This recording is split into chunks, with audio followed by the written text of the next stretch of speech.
Hello, everyone. Today, what I will be doing is going over my creating and addressing counterarguments presentation. You'll notice that for paper two, one of the requirements is to add a counterargument paragraph in the paper. So this is my opportunity to show you what that is in a recorded manner. So first off, what is a counterargument?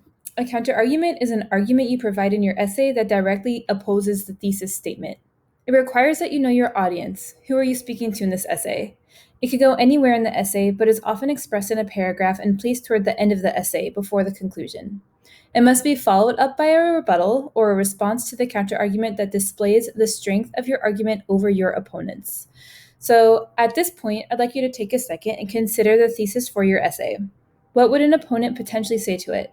What sort of problems would they have with your argument? So this is going to require you to do a little bit of critical thinking and maybe think outside your knowledge base. What maybe influenced others to think what they think about how you feel about the SA2 topic or about whatever you're writing a counter argument for.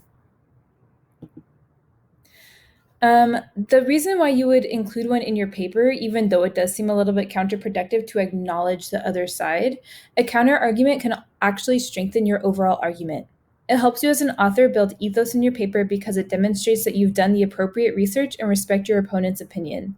It enables you to specifically demonstrate how your argument is stronger than your opponent's. It shows that there is an argument to begin with. If there's no argument, why are you even writing? Like I've said, we write because we argue. It also helps you hit the word minimum. This is, a whole different kind of paragraph. So say you got your 5-paragraph essay or your 6-paragraph essay and you feel like it's getting a bit repetitive and you don't know what else to write, stick a counter argument paragraph in there. It's really going to help. When you access this online, you can look at this video. I will post the slides separately, but for now, I will move forward. So the counterargument follows a specific structure, the counterargument paragraph follows a specific structure, and I have broken them down into 6 steps. The first thing you're going to want to do, and this is not counted in the steps, is to think about your thesis. The counterargument needs to apply to your thesis. It needs to respond to your thesis. So make sure it logically stems from that original argument.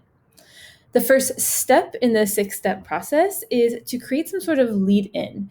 You spent all this time arguing your point, and now all of a sudden you're switching gears. So you want to show that you're about to represent another perspective, right? So the lead in. Many people argue that. That's my lead in, but there are many options.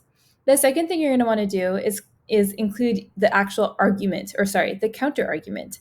What would your opponent say to your thesis statement? So the lead-in is going to show that counter-argument is not your view, it's the view of others. And then you're going to want to develop that. How do you know that people think this? What does it imply? Why is it important? Show that you've done your research and that you actually believe that it's valid. However, we are going to transition into the rebuttal next. And the transition I've used here was however. That's your step 4. Indicate that you're about to switch gears yet again and offer your rebuttal to the counter-argument. Step 5 is to include the rebuttal. What is missing, incorrect, or misinterpreted or forgotten about this counter-argument? Why?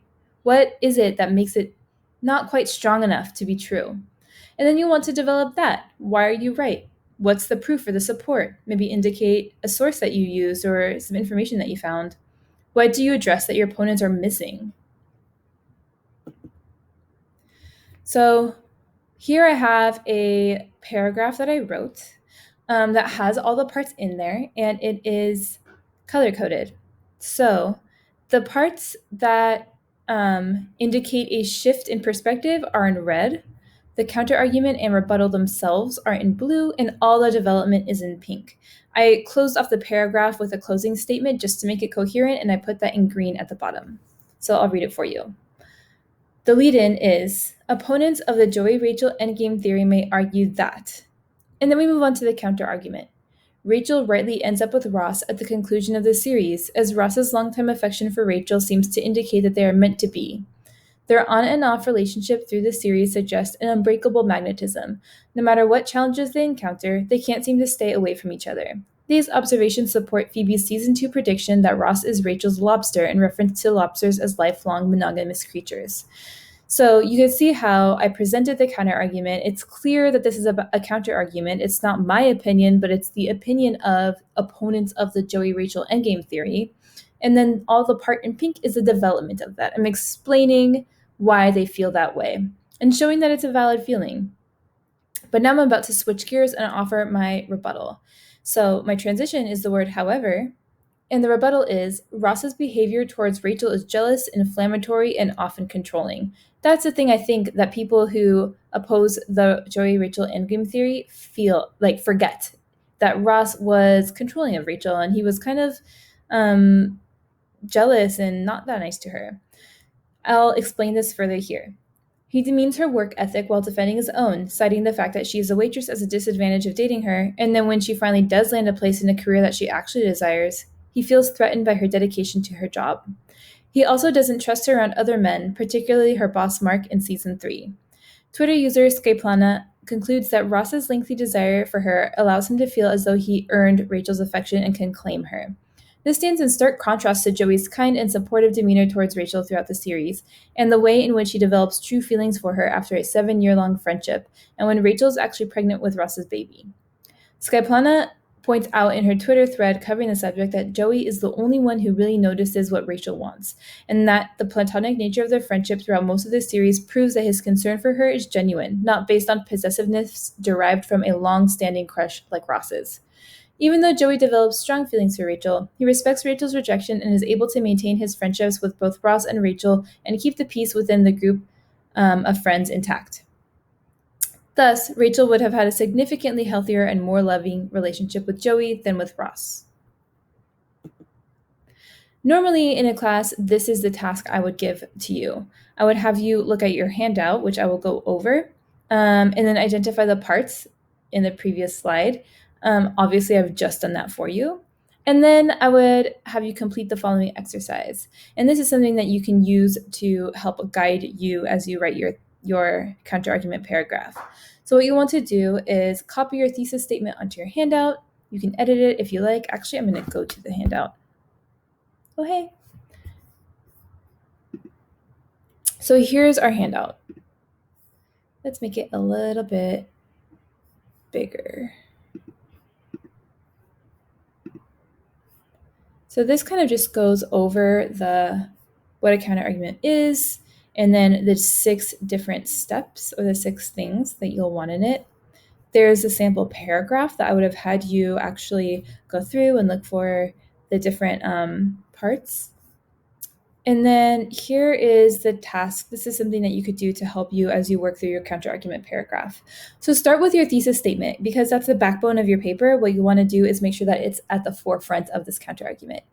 Normally, I would have you trade thesis statements with a partner. You can do that if you have a partner around, but you could also do this on your own. You should develop a counterargument to your thesis statement. So it should be an actual response. What would somebody who is an audience member or a reader of yours say to your thesis statement if they don't agree with you? Then you'll want to switch gears or switch back and provide a rebuttal to your partner's counterargument or to the counterargument that you devised yourself. Then you'll want to put it all together. So this is going to provide some sort of outline, and you're going to want to add transitions and provide the necessary development to make it clear that you've done your research and that it's clear to the audience the reason that people believe these arguments. And that's that. I will hopefully be able to see your counter argument soon. Please let me know if you have any questions.